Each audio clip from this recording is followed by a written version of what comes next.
long string of scheduled opponents for Holyfield on this Sunday afternoon. First, it was Eddie Mustafa Muhammad. He didn't want to fight in Atlanta, so they brought it here to Corpus Christi.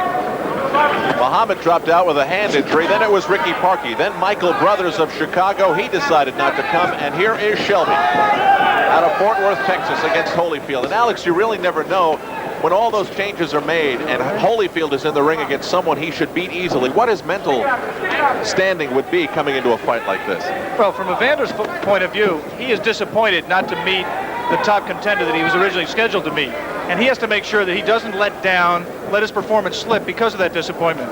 From Jesse Shelby's point of view, he really wishes, his manager Dave Gorman says, he's been trying to get a fight with Holyfield. He thinks he can do a good job against him and make a name for himself here. Not necessarily win, but be representative. His problem is he came in on only 2 days' notice. He wishes he's had about 3 weeks to prepare for the fight. Thinks he could give a good account of himself. He just doesn't know how to do under these circumstances. Although when you're Jesse Shelby and they say you can fight Holyfield on 2 days' notice, you take it. Midway point of round one. Holyfield, 23 years of age now, and Shelby is 25. One of the challenges for Holyfield, obviously, is the fact that he's preparing against right-handed sparring partners and he got a left-handed opponent. Holyfield taking a couple of shots to the body, and I'd say Shelby's had a couple of good punches fall on Holyfield so far in this first round. He has not been intimidated yet, has Shelby, but if a few of those Holyfield punches, power with both hands, land, we'll see how he reacts to that. Holyfield tried a couple of lefts, not much behind them, off the chin of Shelby. It looks like they may want to spend some time slugging this one out in close. A very, very vocal crowd here at the Memorial Coliseum in Corpus Christi. We heard them yell and scream for some of the undercard bouts earlier. Good right up, secretly and powerfully with both hands. Shelby, no punch.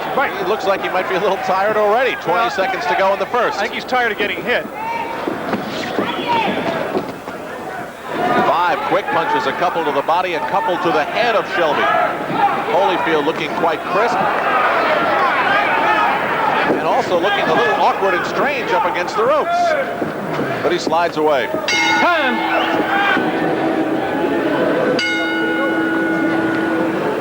Round 2 in Corpus Christi, scheduled to go 10. Cruiserweights, Holyfield and Jesse Shelby. Known here in the Lone Star State as the Texas Cruiserweight Champion. Holyfield looking to enhance his record to 10-0, and he explodes in the opening stages of round 2, but still, Shelby not intimidated and slugging his way to Holyfield's body to get himself away from the ropes. That's what Evander should do right there. That right hand to the body. He should dig downstairs. Shelby's got his hands up high, is covering effectively to the head. Evander should just come in and drill into the body until he brings the hands down and creates punching opportunities.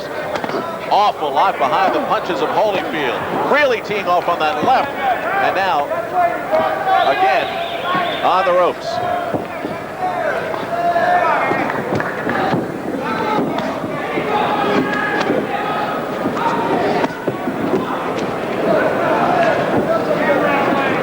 Holyfield almost looking at that time like he wanted to size up Shelby for one big blast. That time the left to the body. He's got Shelby retreating. Between rounds 1 and 2, Dave Gorman wanted Jesse to move much more, not let Holyfield get his feet set, let those punches go with the power that he's putting into them. But I think the body punches have taken Jesse's legs away. He can't move as much as he wants to. Holyfield is blocking the punches that Shelby is trying to land quite easily. They are not really connecting at this point in the second round. That almost staggered Shelby. Again, Holyfield is the stalker. Shelby falling forward almost, but he is basically backing up. Uppercut got in. Big right. Shelby, again, almost to the ropes. Inside of a minute remaining, and this is the second round in Corpus Christi, Texas. A lot of people may wonder what good it does for Evander Holyfield to fight, obviously, an outclassed opponent at this stage of his career. But you can spar all you want in the gym. There is no substitute for getting into the ring and having a fight. Alex, 3 rights to the chin of Holyfield as suddenly Shelby explodes with some offense. a little bit tired. Good right hand.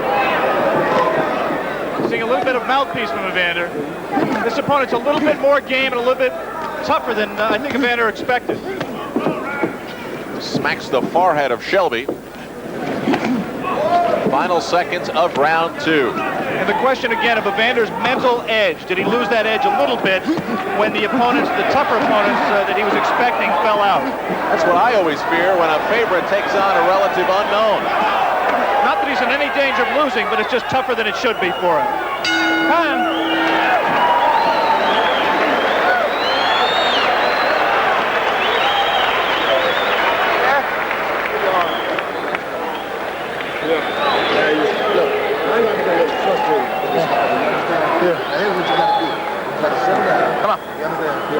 Now, forget about trying to knock this guy out. See, you're getting frustrated. You understand? Give me that there. Punches him. He ain't going in.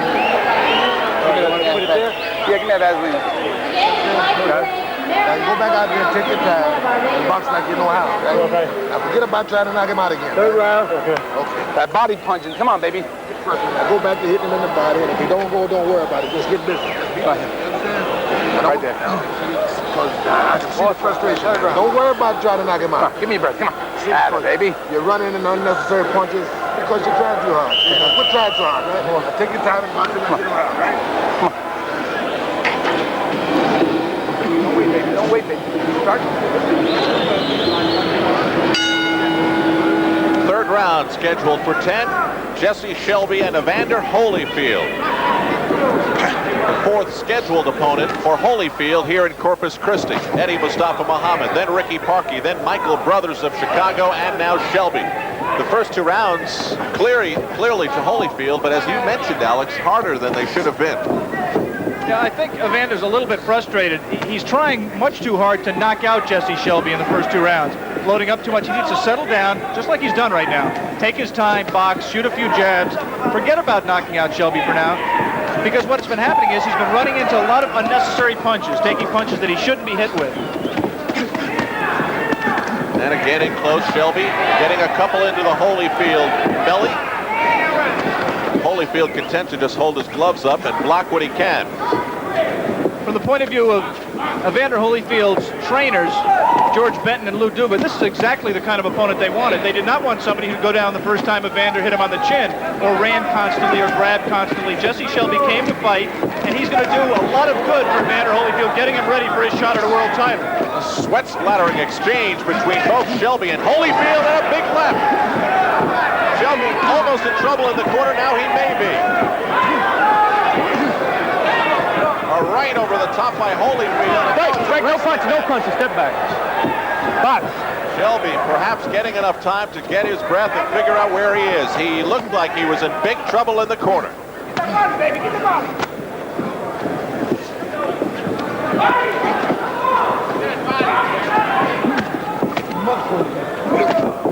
Couple of lefts, hard lefts, off the chin of Shelby by Evander Holyfield.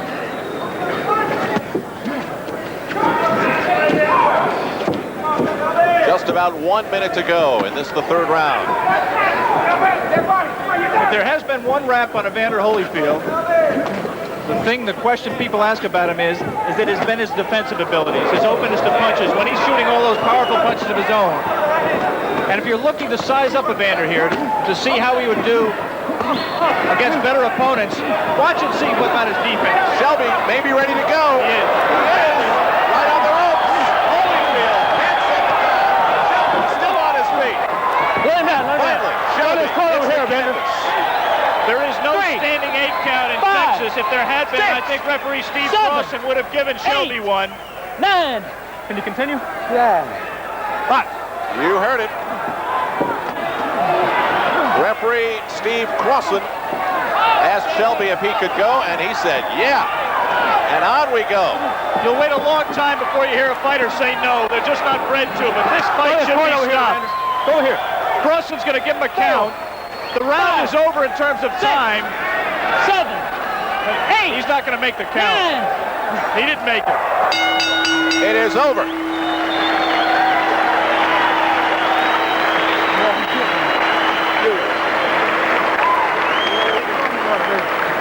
Jesse Shelby gave Holyfield some punches to think about, but in the end, Holyfield just wore him down.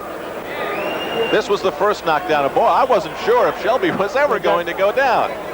You see, Evander feinted. Shelby went for the feint, moved. Evander stepped to the side, picked him up with the left, didn't do much damage with the left. This is not any one single blow. It is an accumulation of blows. Shelby trying to get away from this barrage, running to the other corner. I think it was at this point. That's really just a push as much as anything. And now the punches that led up to the end of the fight. Shelby beat that count at the count of 9. You got to tell me how to say it. Evander did not, again, pretty much of a push. Evander Holyfield. Evander didn't finish him clean, and I'm just as happy because Shelby was in no position to defend himself. And Shelby could not be saved by the bell 3 seconds before the round was over, plus the 7 for the count of 10. It is a knockout at 3:07 of the third round. Holyfield is 10-0.